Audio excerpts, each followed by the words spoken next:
샬롬, 하나님과 동행하는 새벽기도회 달라스 임마누엘 교회 권성철 목사입니다. 오늘도 하나님과 동행하며 풍성함을 누리시는 저와 여러분이 되시길 주님의 이름으로 축복합니다.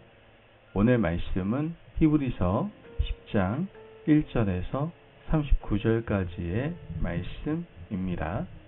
봉독은 32절부터 39절까지만 하겠습니다.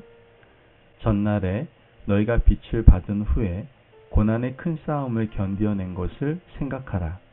혹은 비방과 환난으로서 사람에게 구경거리가 되고 혹은 이런 형편에 있는 자들과 사귀는 자가 되었으니 너희가 갇힌 자를 동정하고 너희 소유를 빼앗기는 것도 기쁘게 당한 것은 더 낫고 영구한 소유가 있는 줄 알미라. 그러므로 너희 담대함을 버리지 말라. 이것이 큰 상을 얻게 하느니라. 너희에게 인내가 필요함은 너희가 하나님의 뜻을 행한 후에 약속하신 것을 받기 위함이라. 잠깐 후면 오시리가 오시리니 지체하지 아니하시리라. 나의 의인은 믿음으로 말미암아 살리라. 또한 뒤로 물러가면 내 마음이 그를 기뻐하지 아니하리라 하셨느니라. 우리는 뒤로 물러가 멸망할 자가 아니요 오직 영혼을 구원함에 이르는 믿음을 가진 자니라. 아멘. 하나님의 말씀입니다.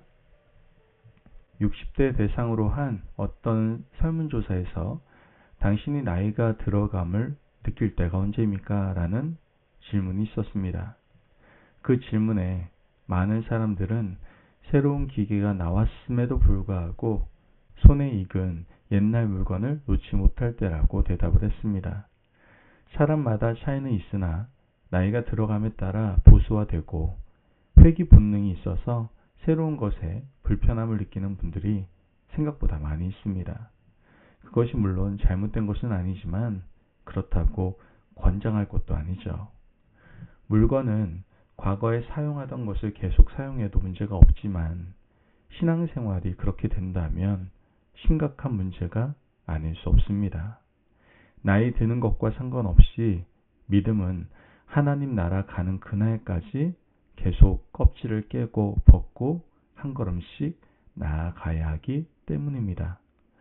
과거 종교개혁가들은 로마 카톨릭에 대항해서 교회를 세우고 교회의 정체성을 개혁교회라고 불렀습니다. 개혁교회는 개혁된 교회를 말하는 것이 아니라 계속해서 개혁되어 가는 교회를 말하는 겁니다.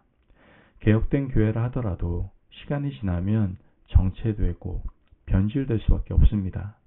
그러므로 교회는 매일 말씀의 거울에 비추어 보고 잘못된 모습이 있는지 살피며 바꾸어 나아가야 하는 것이죠. 믿음의 백성들의 삶도 역시 마찬가지입니다. 믿음 생활은 매일 껍질을 깨고 살피고 돌보는 과정입니다. 그런 의미에서 히브리서 기자는 매일 새롭게 되어 성장하고 성숙하라고 권면하고 있는 겁니다.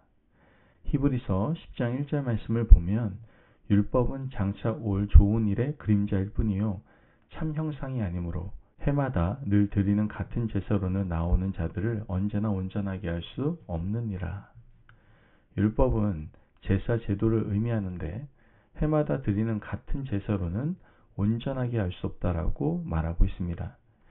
여러 가지 제사 가운데 유대인들이 드리는 대속죄일 제사가 있습니다. 대속죄일은 1년에 한 번 단 하루 대제사장이 지성소에 들어가서 이스라엘 백성들의 죄를 대신 하나님께 아뢰고 사함을 받는 날이었습니다. 여기에는 치명적인 한계가 두 가지가 있는데요. 매년 드려야 된다는 것과 대제사장이 백성들 대신 하나님께 나아가야 한다는 것, 이 두 가지가 치명적인 문제였습니다. 이것이 바로 율법의 한계였던 것이죠. 그러나 율법은 장점도 있습니다. 히브리서 기자는 율법의 장점을 이렇게 설명하고 있습니다.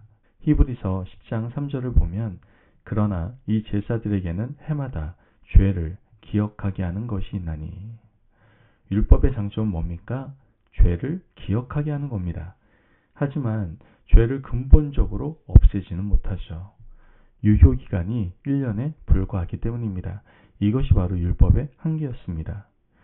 유대인들은 이 율법을 수천 년 동안 붙들고 생명처럼 지키고 살았습니다. 그런데 예수님께서 오셨습니다. 예수님이 오시기 전 모세를 통해서 말씀하신 제사제도와 율법이 유대인들에게는 굉장히 귀중한 것이었지만 예수님이 오신 후 언약이 새롭게 되어진 겁니다. 그렇다면 예수님께서 오셔서 바꾼 것이 무엇입니까?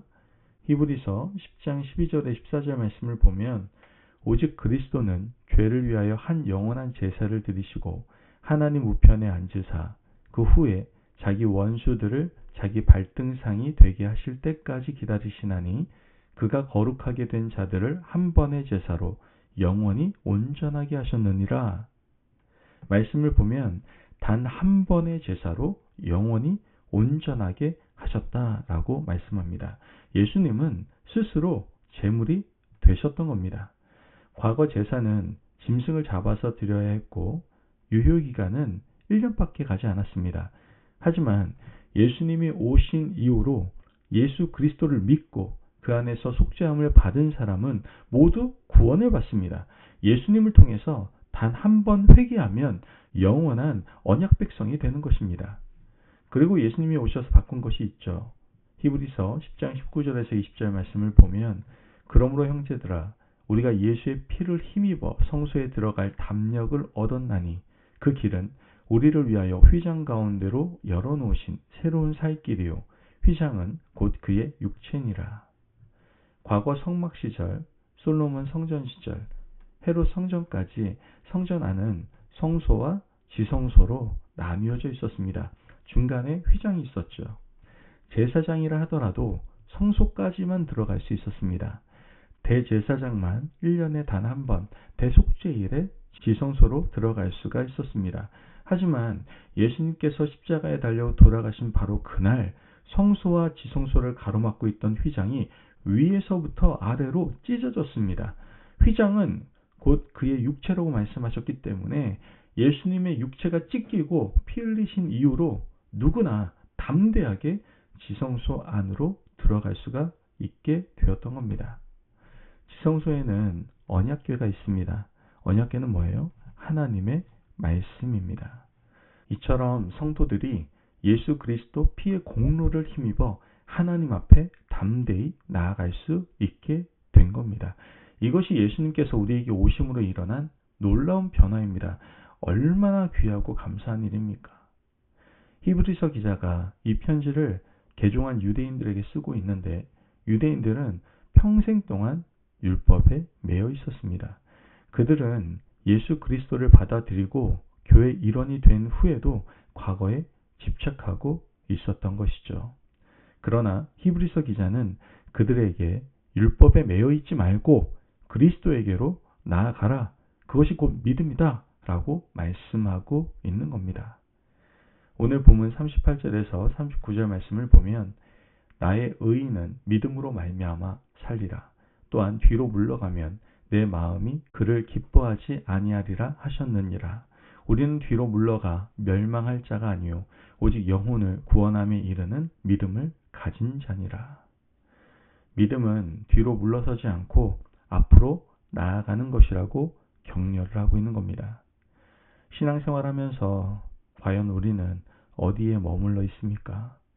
제발 교회의 전통에 머물러 있지 않기를 간절히 바랍니다. 매일매일 우리를 개혁하고 껍질을 깨고 한 걸음 한 걸음씩 십자가 앞으로 나아가시기 바랍니다. 그것이 바로 하나님을 기쁘시게 하는 일인 겁니다.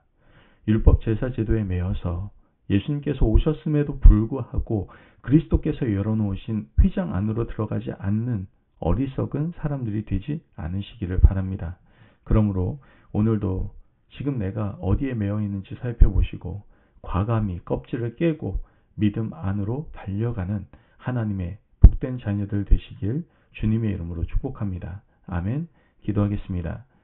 사랑이 많으신 아버지 하나님 감사합니다. 오늘도 우리에게 귀한 말씀의 은혜 허락하심을 감사합니다. 하나님, 우리가 과거에 매여 있지 않고 오직 믿음 안으로 들어가게 하여 주옵소서. 늘 하나님의 말씀이 있는 지성소를 허락하신 주님의 사랑을 기억하며 매일매일 믿음으로 달려가는 저희들 될 수 있도록 축복하여 주옵소서. 감사하며 예수님의 이름으로 기도합니다. 아멘. 오늘도 하나님과 동행하며 풍성함을 누리시는 저와 여러분이 되시길 주님의 이름으로 축복합니다. 여러분 항상 주님 안에 거하시고 주님 안에 매일매일 힘차게 들어가시기를 바랍니다. 말씀 안에서 승리하십시오.